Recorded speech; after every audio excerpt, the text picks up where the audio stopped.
আমি আসসালামু আলাইকুম। আমরা হাওরের মধ্যে চলে আসলাম। কৃষক ভাইরা পানির তল থেকে ধানগুলা কাটতেছে। দেখি এক মুরব্বী ভাইয়ের সাথে কথা বলি। আসসালামু আলাইকুম ভাই, ওয়ালাইকুম আসসালাম। কি অবস্থা? ভালোই আছেন? আল্লাহ তো ভালোই রাখছি, বন্যায় তো দিছে শেষ করে। আপনার জমি যায় এভাবে হানির তলে গেছে, আপনার আগে ক্ষেত কাটলেন না? হানিটা কতদিনে চাইছে আপনার এলাকার? মানে এসে 10 দিন আপনারা তো কম লোক আইছেন, কেরা লোক আর পাইছেন না? দুঃখ পাওয়া না, উনি আইতেছে না। চার হাজার চা বুঝছা পানি তোলে কাদাইতেছে না, কত দেখতারে না ঠান্ডায় ধরে গুলার পানি, ওই গুলার পানি মনে আইতেছে না। একবারে ঠান্ডা পানি একবার বরফ মনে দুইশার খাপলাতেও মনির ধৈরাও হল্লা নৌকা তুই ধরে গায়ে গা খালি বিড়ি ধরা মনির জানা জানা ঠান্ডায় ধরেলা। হ্যাঁ ভাই, আমরা অবস্থা খুব খারাপ।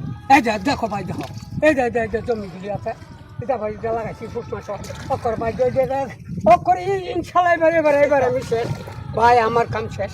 আহা হাই রে, মুনি খাওয়া দানা বাজিলে মুনি আইতো না ঠান্ডার ডরে গেলে বলে ঠান্ডা লাগে জুহে ধরে। হ্যাঁ এখানে মুনি কেমন আইব? মুনি কই দিল মুনি 4,000 রুজ 2500 রুজ চা মুনি 1500 রুজ কেলে না আমার আইতো মুনি হওয়া জানা। এরপরে মুনি ওই হওয়া জানা কামলা বেড়া নাইতো না দেশ কামতে এখানে কাটাইতো সব বাড়ি কাম করতো। এই যে ভাই, এই যে ভাই দেখছো অবস্থা কি ধানের অবস্থাটা কি ভাই দেখছো? ভানির তলে ধান পুরা যাইতে হয়। এরপর তো ভাই মুনি হওয়া জানা ভাই আমার কাছে। এই যে ভাই গেঁদা হয়েছি, এই যে ভাই গ্যাস দেখছো ভাই, এই যে সব ধান গেঁদা হয়েছি ভাই, এই যে ভাই গেঁদা হয়েছি। আমার অবস্থা খুব কাল, মুনি হওয়া জানা নৌকা হওয়া জানা, গরিব মানুষ। আমার যে কাম দিয়ে যাও কিছু জমি লাগাইছিলাম মুনি মানুষ পাপ করে শেষ ঘুরতে। রে ভাই আমার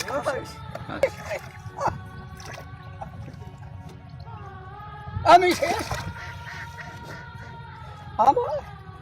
আমার এটা দেখুন এ জি হুতে কেমনে পাই চলুন কও। এটা আমার 4-5টা গোলাহান আছে। রে ভাই আর পাচ্ছি না।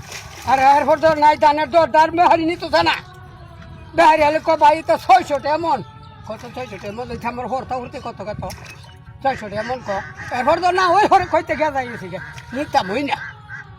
কৃষক ভাই বলতেছে এই ধান কাটিয়ে তারা বাড়ি নিয়ে কি করব? তাদের ধানের ধন নাই, তারা নিয়ে তাদের কোনো ফর্তায় মিলতো না, তারা কান্নাকাটি করতেছে।